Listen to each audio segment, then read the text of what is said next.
Answers آپ لوگوں کو جو پرابلم آ رہی ہے, جو چیز سمجھ نہیں آ رہی, جو آپ سوال کرنا چاہ رہے ہیں, میں حاضر.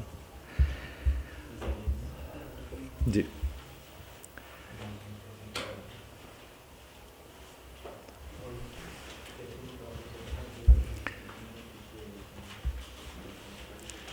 جی سوال کوئی آپ کے ذہن میں ہو, کو آپ پوچھنا چاہیں, میں حاضر ہوں. جی سر.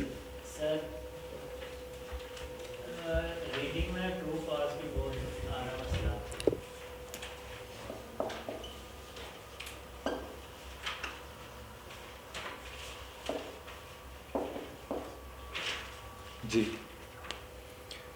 سر ریڈنگ کے اندر سر اسٹارٹنگ والے پیراگراف تو سمجھ آ جاتے ہیں, آپ نے اس دن ٹائم مینجمنٹ بھی بتایا تھا. جناب.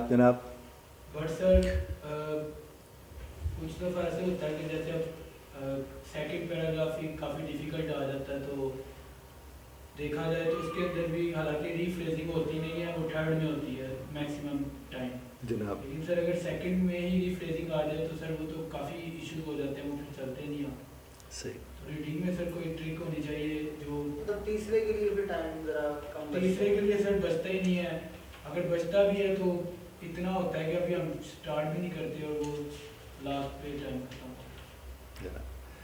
ریڈنگ کے حوالے سے کوئی اور بات کرنا چاہے تاکہ میں اس کے اوپر پھر ایک پوری بات کروں. ٹھیک ہے سر, کے لاسٹ میں جو اسٹیپ ہے اس پہ لکھا ہے. جی سر ایک اور چیز پلیز ڈو. ابھی آج ہم نا ایک پیسج کر رہے تھے جس میں اکثر ہمیں لسٹ آف ہیڈنگز آ جاتا ہے. جناب سم ٹائمز ایسا ہوتا ہے کہ ایک پیراگراف ہے, 2 سے 3 ہیڈنگز اس کی سملر لگتی ہے, ہاں ہو اس میں سکتا تھوڑی کنفیوژن ہوتی ہے ہو کہ سکتا لائک ہمیں یہ چوز کرنی چاہیے, یہ چوز کرنی چاہیے. جناب ٹھیک ہو. اچھا میں اب آپ کو پہلے اوور آل ریڈنگ کے متعلق تھوڑا عرض کروں, پھر ہم آگے بڑھتے ہیں. دیکھیے جب ہم بات کرتے ہیں نا ریڈنگ کمپریہنشن کی, تو اس کا چاہے وہ اردو ہو, وہ عربی ہو, وہ پنجابی, سندھی, سرائکی ہو, بلوچی ہو, کوئی بھی زبان ہو, ہند کو ہو, جب ہم کمپریہنشن کی بات کرتے ہیں تو اس کا مطلب یہ ہے کہ جو آپ کو کہا جائے وہ آپ کو سمجھ آئے گا تو آپ اس کے متعلق کوئی رائے قائم کر سکتے ہیں. اسی کو کمپریہنشن کہتے ہیں. اب مثال کے طور پر میں اگر آپ سے کہتا ہوں کہ یار مجھے پیاس لگی ہوئی ہے, اور آپ میں سے ایک صاحب اٹھتے ہیں اور چلے جاتے ہیں اور میرے لیے پانی لے کر آتے ہیں, تو اس کا مطلب انہیں سمجھ آئی ہے میری بات, تو وہ پانی لے کر آئے نا. اچھا اسی طرح سے جب آپ کے سامنے کوئی تحریر آتی ہے, آپ جب اسے پڑھتے ہو, آپ کو وہ سمجھ آتی ہے تو آپ اس کے متعلق کوئی رائے قائم کر سکتے ہو, ادروائز تو آپ کر ہی نہیں سکتے ہو. اب جو ریفریز کی آپ نے بات کی, کبھی بھی کسی زبان کا جب امتحان لیا جاتا ہے, ٹیسٹ کیا جاتا ہے کہ آپ کی لینگویج کیسی ہے, تو وہ ہمیشہ ہوتی ہی ریفریز کے اوپر ہے. اور ریفریز کا مطلب یہ ہے کہ ایک بات کو 1 یا 2 یا 3 سے زیادہ طریقے کہنے کے آپ کو آتے ہیں. اب مثال کے طور پر میں اکثر ایک مثال دیتا ہوتا ہوں کہ اگر ہم کسی کے لیے کہتے ہیں کہ فلاں صاحب رحلت فرما گئے, اور ساتھ والے نے پوچھا یار یہ کیا کہہ رہے ہیں, اس نے کہا یار مر گئے. اب اس نے بتایا انہیں, کیونکہ اسے پتہ تھا کہ رحلت فرما گئے کا کیا مطلب تھا, وہ وہاں پر کیا ہو گیا, ریفریز ہو گیا. اچھا اب اگر آپ کے ذہن کے کسی خانے میں یہ بات موجود ہے کہ یہ جو 40 سوالات ہوتے ہیں اس میں سے صرف 12-13 ہی ریفریز ہوتے ہیں, جو پہلے والے ہوتے ہیں, اور دوسرے والے نہیں ہوتے, یہ دوسرے والے ہوتے ہیں, اور تیسرے, تو ایسا نہیں ہوتا. 40 کے 40 ریفریز ہی ہوتے ہیں. آپ کو بات سمجھ آئی میری؟ ایک تو ایسا نہیں ہوتا کہ ریفریز وہاں ہو وہاں نہ ہو. اچھا پھر کچھ لوگ یہ فرماتے ہیں کہ جناب دوسرے والا پیراگراف یا آخری والا پیراگراف چھوٹ جاتا ہے کیونکہ وہ مشکل ہوتا ہے. ایسی بھی کوئی بات نہیں ہے, آپ تھک چکے ہوتے, اور جس گھڑی ہم نے آپ سے کہا کہ صاحب 17 منٹ آپ نے ایک پیسج کو دینے, اس سے زیادہ نہیں دینے, تو یہ سوال کہاں سے نکل کر آ گیا کہ جب ہم آخری پیسج پہ پہنچتے ہیں ہمارے پاس ٹائم نہیں بچتا؟ اللاجیکل ہے نا یہ. آپ کو جب میں نے عرض کیا کہ دیکھیں ہوتا کیا ہے, جب آپ کسی ایک کا حق مارو گے تو آپ کسی ایک کو حق زیادہ دے رہے ہوں گے نا. آپ نے اگر پہلے پیسج کو 18-20 منٹ دے دیے تو آپ نے 3 منٹ مار دیے کسی کے, وہ جو 3 منٹ جس کے آپ نے مارے ہیں وہی جا کر وہاں پر بھگتے گا. اب آپ نے 17 منٹ مثلا پہلے کو دیے, 17 منٹ دوسرے کو دیے, 17 منٹ جا کر تیسرے کو دیے, تو سب کو پتہ تھا بھی ہمارے حصے میں اتنا ہی آئے گا, اور ذہن نے بھی کہہ دیا کہ بھائی 17 منٹ میں تم نے کرنا ہے. اور جب آپ یہاں پر تشریف فرما ہوتے ہیں, ہم آپ سے اکثر کہتے ہیں کہ بھائی 17 منٹ کے اندر ایک پیسج کیجئے, چاہے سارا غلط ہو جائے. ہم آپ سے کہتے ہیں 4 دن کے اندر اگر آپ نے 4 پیسجز کیے, یعنی 4 ٹیسٹ کیے, اور 160 سوالات کیے 40 کے حساب سے, اور 160 میں ایک بھی ٹھیک نہیں ہوا, تو بھی کوئی پریشانی والی بات نہیں ہے. اگر آپ نے 17 منٹ کے حساب سے 13 سوال اٹیمپٹ کر لیے تو ہم تو آپ کو ٹائم مینجمنٹ سکھا رہے تھے. اور جس گھڑی آپ نے وہ مکمل کر لیا, پھر ہم آپ سے کیا کہتے ہیں, جب آپ گھروں کو جاتے ہیں پھر آپ اس کے اوپر 2 گھنٹے لگائیں, 3 لگائیں, 4 لگائیں, جتنا ٹائم اس کے اوپر آپ لگا دیں. وہاں سے کیا ہوگا, آپ سیکھ کر آؤ گے. جس گھڑی میں نے کہا 160 سوال, 160, ہاں 160 ہی بنیں گے 4, 160 سوال کا مطلب کیا ہوگا, 320 ریفریزز, کیونکہ 160 سوال ہے اور 160 جواب بھی تو ہے. تو جو 320 ریفریزز دیکھ چکا ہوگا وہ ریفریز سے کہاں مات کھائے گا, ممکن ہی نہیں ہے. یہی تو کہتے ہیں صاحب کہ 15-18 برس میں جو انگریزی نہیں آئی, وہ کیسے ہم دعویٰ کرتے ہیں بھائی 7 ہفتے میں آ جائے گی. 7 ہفتے کیا 4 ہفتے میں بھی آ جاتی ہے, اور بالکل آ جاتی ہے. اچھا پھر ہم جب کہتے ہیں آ جاتی ہے, یا تو بھائی میں ٹیسٹ لوں اور میں آپ کو بینڈ دے دوں, پھر تو ہو سکتا ہے کہ میں نے کوئی اپنی سائنس لڑائی ہوئی ہے. بھائی برٹش کاؤنسل دے رہا ہے آپ کو, اس میں تو میرا کچھ نہیں لینا دینا اس سے. وہ آپ کو جب سکور دیتا ہے تو اس کا مطلب یہ ثبوت ہے اس بات کا کہ جن راستوں پہ ہم نے آپ کو چلایا وہ چلنے لائق راستے تھے, آپ اس پہ کام کرتے ہیں, میرے اللہ کے کرم سے آسانی ہوتی ہے.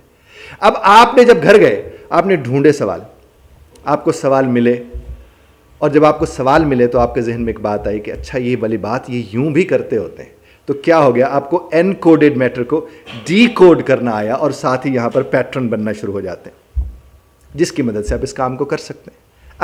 اب جب ہم پڑھنے کے لیے عبارت جاتے ہیں تو ہمارے پاس 2 قسم کی مشکلات آتی ہیں جو نارملی بچوں سے سننے کو ملتی ہے. ایک یہ سامنے آتی ہے کہ صاحب وکیبلری بڑی مشکل ہوتی ہے ان کی, اور دوسری ہمارے سامنے مثال آتی ہے اسٹرکچر بڑا مشکل ہوتا ہے. اسٹرکچر مشکل ہونا بات سمجھ آتی ہے, لیکن اسٹرکچر سے مراد یہ ہے کہ اگر آئیڈیا ڈیفیکلٹ ہو, پھر ہوتا ہے اس کا مطلب نکالنا سمجھنا. ایکڈیمک جتنی بھی تحریر ہوتی ہے, یہ ساری ایکڈیمک ہے آپ کی, اس میں کبھی مشکل آئیڈیا نہیں پیش کرتے وہ لوگ, ہوتا ہی نہیں ہے. اور یہ آئیڈیا کا ٹیسٹ تھوڑی ہے, یہ نالج کا ٹیسٹ تھوڑی ہے, یہ تو ٹیسٹ ہے آپ کی کمپریہنشن کا کہ آپ کو سمجھ آتے کہ نہیں آتے. اور پھر اس میں اگر کوئی مشکل لفظ کس کو کہتے ہیں, انفیملیئر کو, یعنی جو آپ نے پہلے نہیں دیکھ رکھا تھا, جو پہلی دفعہ آپ کو دیکھنے کو مل رہا ہے. اور یقین مانیے دنیا میں ایک بھی لفظ ایسا نہیں ہے جس کا ایک مطلب ہو. آپ آپس میں جو رشتے خراب ہوتے ہیں, چونکہ میں کپل کوچنگ کرتا ہوں, ہسبینڈ وائف کا جب آپس میں رشتہ خراب ہوتا ہے نا, دونوں جو ایک دوسرے کو لفظ استعمال کر رہے ہوتے ہیں, دونوں کو لفظوں کا جو مطلب آتا ہے وہ اس کے حساب سے نہیں, اپنے حساب سے مطلب نکال رہے ہوتے ہیں. اس نے کہا تم نے یہ بات نہیں کی تھی, اس نے کہا میرا یہ مطلب نہیں تھا. سارے لفظ سمجھ آ گئے تھے, مطلب وہ نہیں تھا. یہاں پر بھی یہی ہوتا ہے. آپ صرف ایک کام کیجئے, آپ کو جس کو وکیبلری میں ایشو ہے, آپ صرف جتنی ٹیکسٹ آپ کو 3 4 5 پیسز اٹھا لیجئے, جہاں آپ کو مشکل لفظ نظر آتے ہیں اس کے اوپر ایکس لگائیے, اور پھر اس کے ادھر اور ادھر پڑھ کے دیکھیے, اور اس کا مطلب کے اوپر ایک تکا لگائیے, جس کو کہتے ہیں سینسیبل فلوک. اور آپ یقین مانیے 90% 80% کے قریب آپ کا وہ تکا درست ہوگا, کیونکہ لفظوں کا مطلب کانٹیکسٹ میں ہوتا ہے. لفظوں کا مطلب ادھر ادھر کے لفظوں کے ساتھ اس کا مطلب آپ نکال کر سامنے لاتے ہیں. وہ آپ کریں گے تو, اور اگر آپ وہ نہیں کریں گے تو پھر کیا ہوگا, ہر دوسرے تیسرے دن آپ کے ذہن میں یہی بات آئے گی کہ کوئی ٹپس بتا دیں, کوئی ٹیکنیک بتا دیں. تو صاحب یہ ٹپس اور ٹیکنیک سے تو بتا رہے ہیں آپ لوگ کو. میں رکوں گا یہاں پر لمحہ بھر کو, اور میری ابھی تک کی گفتگو پر آپ کے ذہن میں کوئی سوال پیدا ہوا تو فرمائیے, پھر میں اس طرف جاؤں گا. جی سر اس میں ایک ٹیکنیک جو میرے سمجھیے, اگر میں 17 منٹس ایک پیسج پہ دیتا ہوں, جناب 13 کوسچن اپروکسیمیٹلی, جناب, اور وہ کمپلیٹ نہیں کر پائے میں جناب 17 منٹ میں, اس کو زیادہ ٹائم دینے کی بجائے میں 17 پہ سٹاپ کر کے جی اگلے پیسج پہ ایسا ہی کریں, کرنا بھی یہ چاہیے. تو 9 منٹ بچ جاتے ہیں نا آخر میں آپ کے پاس, 9 منٹ بچ جائے, اس میں آپ کے جو آپ کے نہیں ہوئے تھے انہیں کر لیں دوبارہ جا کے.